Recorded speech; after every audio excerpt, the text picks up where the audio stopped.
In this notebook, I'll be going through the Titanic survivor data set.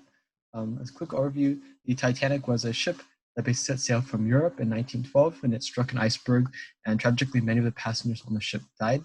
In this notebook, we'll be working through a data set. We have about 1,300 rows, and each row basically corresponds to one passenger. And the idea is to take information on the passenger, such as their sex, how much they paid for their ticket, what type of socioeconomic class they were in, and use that to predict whether they would survive or die. And we've broken our data into a training and test set, and then we'll use this to ultimately build a machine learning model. We'll test a variety of models to see which one works out the best.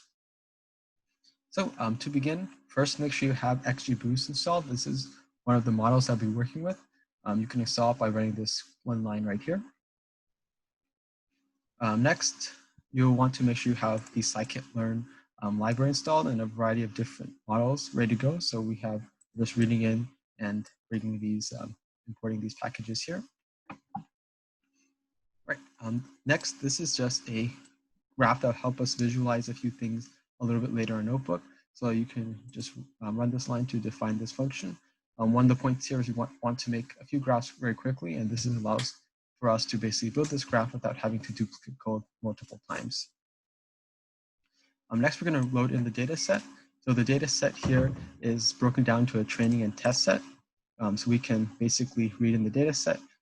There's a folder called data, which has a training set, and then a folder called test, which has the test set. So make sure you have that before we go any further.